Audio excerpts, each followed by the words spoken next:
Class 9 physics chapter number 4 conceptual question है। पहला question है, can the rectangular component of A vector be greater than the vector itself. क्या ऐसा हो सकता है कि ये आपके पास y साइड है, ये x है, इसमें एक कंपोनेंट है f, इसके दो, इसमें एक वेक्टर है f, इसके दो कंपोनेंट्स है, एक है f ऑफ y, एक है f ऑफ x। हमसे पूछ रहे हैं कि क्या ऐसा हो सकता है कि ये जो f है, ये जो f है f, क्या ऐसा हो सकता है कि इससे f ऑफ y या f ऑफ x दोनों में से कोई एक ग्रेटर हो या दोनों ग्रेटर हो? ऐसा नहीं हो सकता है, कभी भी नहीं हो सकता है कि रेक्टेंगुलर कंपोनेंट्स जो है या f ऑफ y या f ऑफ x वो किससे ग्रेटर हो, f से। ऐसा बिल्कुल भी नहीं हो सकता है। क्यों नहीं हो सकता है?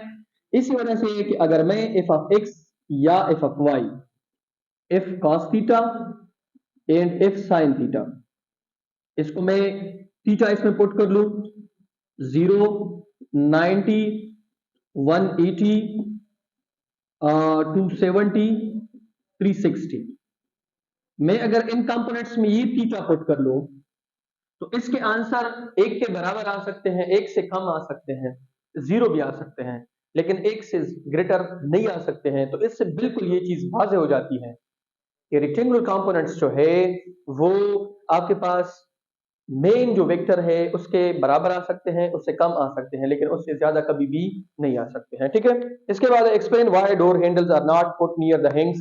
सेकंड क्वेश्चन है कि हमें कह रहे हैं कि ये अगर आपके पास एक दरवाजा है, इस दरवाजे में हैंडल यहां पे लगा होता है जिससे हमें इसको ओपन करना होता है। हमें कह रहे हैं कि ये हैंडल जो है ये यहां पे क्यों नहीं लगाते हैं, इस हैंग के करीब। ये हैंग है, this is hang and this is handle. हमें कह रहे हैं कि ये जो हैंडल है ये बजाय कि हम यहाँ पे लगाए, इसको हम यहाँ पे क्यों नहीं लगाते हैं, नियर क्यों नहीं लगाते हैंग के साथ। तो आपने इस क्वेश्चन को इस तरीके से लिखना है कि we know that torque is directly proportional to F and torque is directly proportional to r. आर आपके पास क्या है, मोमेंट आर्म है।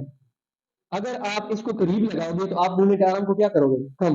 इससे क्या प्रोड्यूस होगा, टार्क कम प्रोड्यूस होगा। अगर टार्क कम प्रोड्यूस होगा तो यही दरवाजा जो है इसके लिए आपको बहुत ज्यादा फोर्स रिक्वायर्ड होगी कि आप इसको ओपन कर लें। ठीक है, इसके बाद है थर्ड नंबर पे, can a small force ever exert a greater torque then larger force, explain.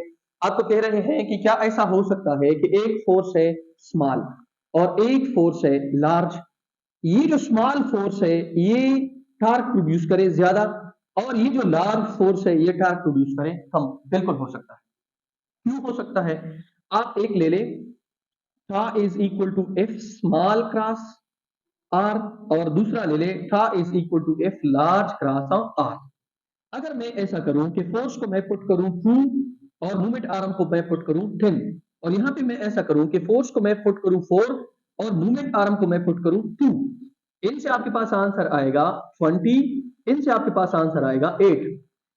आपने इस क्वेश्चन को इस तरीके से लिखना है कि टॉर्क जो है वो सिर्फ फोर्स के ऊपर डिपेंड नहीं करता है, वो मूवमेंट आर्म के ऊपर भी डिपेंड करता है।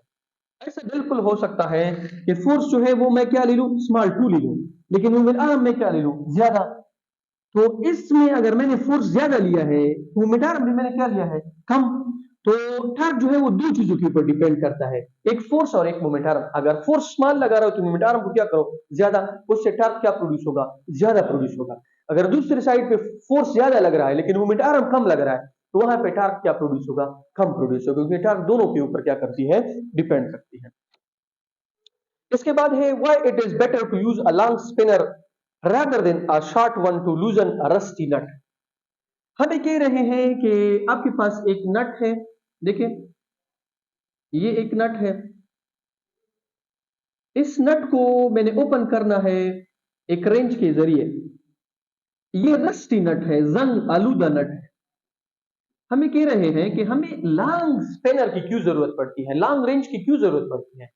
आप यहां पे लिखोगे कि अगर ये रेंच जो है इसको मैं इससे भी लॉन्ग कर लूं तो इसका मोमेंट आर्म मैं क्या करूंगा, इंक्रीज।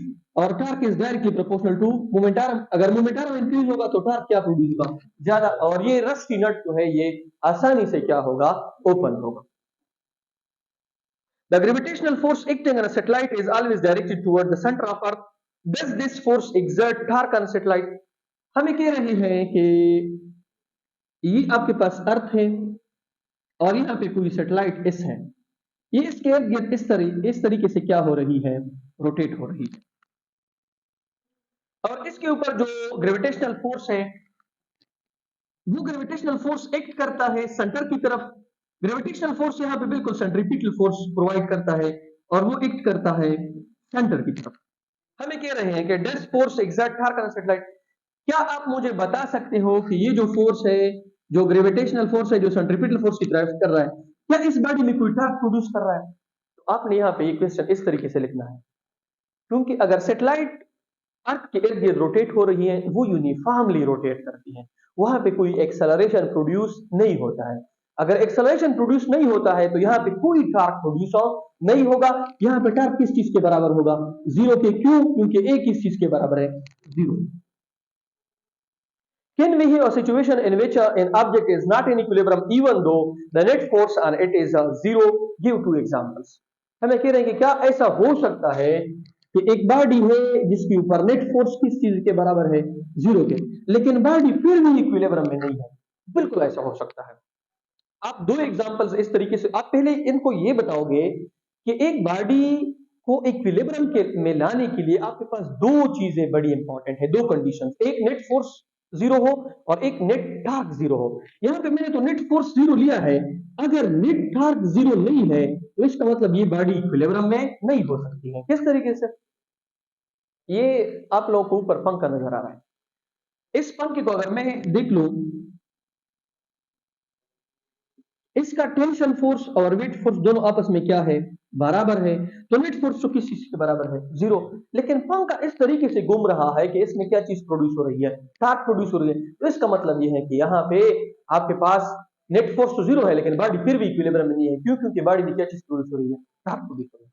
दूसरा इसका एग्जाम्पल क्या है, अगर आपके पास कोई रोटेटिंग व्हील है, एक पहिया है या कोई और चीज है रोटेटिंग, नेट फोर्स उसके ऊपर जीरो के बराबर है लेकिन उसमें टार्क प्रोड्यूस हो रहा है, तो इसका मतलब यह है कि यहाँ पर भी बॉडी इक्विलिब्रियम में नहीं है, क्योंकि नेट फोर्स जीरो है लेकिन नेट टार्क जीरो के बराबर नहीं है।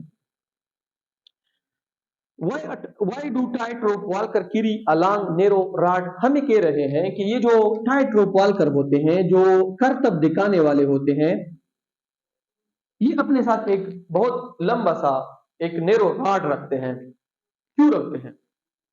आपने यहाँ पे इनको समझाना है कि टाइट-रोप वॉल्कर जो है ये करतब दिखाते हैं मुख्तलिफ किस्म के, और फिर अगर ये किसी ऐसी रास्ते के ऊपर जा रहे हैं जो बड़ा तिन है, जैसे कि वो रस्सी के ऊपर जाते हैं, रस्सी के ऊपर वो वॉक करते हैं, आम बंदा वहां पे नहीं कर सकते, वो बड़े प्रोफेशनल्स होते हैं। वो रस्सी के ऊपर जब वॉक करते हैं तो वो किस तरीके से करते हैं, वो अपने साथ एक लॉन्ग नेरो रॉड जो है वो रखते हैं। क्यों रखते हैं?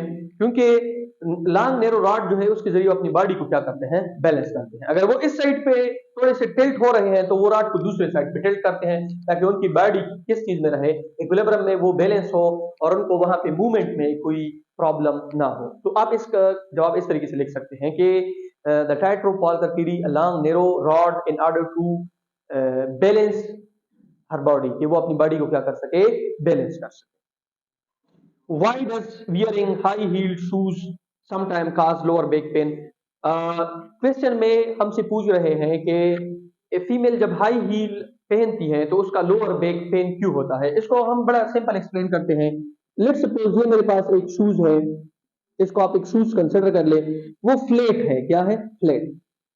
फ्लैट शूज जो है उसमें बॉडी बिल्कुल बैलेंस में रहती है, लेकिन अगर आप हाई हील कंसिडर कर ले वो बिल्कुल इस तरीके से होता है। अब अगर आप यहाँ पे देख ले, पहले अगर यहाँ पे कोई फीमेल यहाँ पे इस तरीके से खड़ी थी, अब किस तरीके से खड़ी होगी? देखिए वो बिल्कुल इस तरीके से होगी। अब अगर इस तरीके से ये खड़ी होती है तो ये तो गिर जाएगी, फिर ये अपनी बॉडी को क्या करती है, बैलेंस करती है। इसकी वजह से ये थोड़ी सी पीछे की तरफ क्या होती है, इस तरह थोड़ी सी पीछे की तरफ ये क्या करती हैं, अपनी बॉडी को बैलेंस रखने के लिए पीछे की तरफ ये एक फोर्स लगाती हैं। अगर आप सारा दिन हाई हील पहन लें और पीछे की तरफ इस तरह, आप तो अनबैलेंस होते हैं, आप अपने आप को बैलेंस करने के लिए आप पीछे की तरफ मुसलसल आप फोर्स लगाते हैं। तो इसी वजह से जब आप हाई हील उतारते हैं तो अपने जो बॉडी को बैलेंस किया होता है, एक एक्सटर्नल एक पीछे की तरफ आपने फोर्स लगाने की वजह से तो आपकी बॉडी जो है फिर ये जो आपका बैक है ये क्या करेगा, पेन करेगा। ठीक है, क्योंकि आपकी बॉडी जो है वो आम शूज में रिलैक्स रहती है, बैलेंस रहती है, लेकिन हाई हील में आपने अपनी बॉडी को बैलेंस करना पड़ता है विद अ बैकवर्ड फोर्स। इसी वजह से आपकी जो लोअर बैक पेन है वो होता है। Why it is more difficult to lean backward? Explain। यही क्वेश्चन का भी इस तरह सेम आंसर है। हमें कह रहे हैं कि इस तरह पीछे की तरफ हमने अगर जो है वो झुकना हो तो ये हमारे लिए मुश्किल क्यों होता है। आपने इसको इस तरीके से समझाना है कि जब हम नॉर्मल पोजीशन में होते हैं तो हमारा सेंटर ऑफ मास या सेंटर ऑफ ग्रेविटी जो है वो बैलेंस होती है, इनसाइड द बॉडी होती है। लेकिन अगर हम पीछे की तरफ जो है अपने आप को इस तरह मोड़ते हैं तो हमारी जो सेंटर ऑफ ग्रेविटी है वो बॉडी से बाहर या बाहर चली जाती है, या आप इसको कंसिडर कर ले कि अपनी जगह से ये क्या हो जाती है, ये मूव हो जाती है किसी और पॉइंट के ऊपर और हमारी बॉडी अनबैलेंस हो जाती है। तो फिर बॉडी को बैलेंस करने के लिए हम क्या करते हैं, एक एक्सटर्नल फोर्स, दूसरे फोर्सेस लगाते हैं ताकि हमारी बॉडी क्या हो सके, बैलेंस हो सके। इसी वजह से हमारे लिए बहुत मुश्किल होता है कि हम पीछे की तरफ जो है वो क्या कर ले, लीन बैकवर्ड कर ले, अपने आप को झुकाएं। ये हमारे लिए मुश्किल होता है क्योंकि फिर हमने अपनी बॉडी को बैलेंस रखना होता है। प्रोफेशनल्स तो कर सकते हैं लेकिन आम बंदा जो है इसको बड़ी मुश्किल से कर लेगा या बिल्कुल भी ये इसको नहीं करेगा, वो वहां पे गिर जाएगा।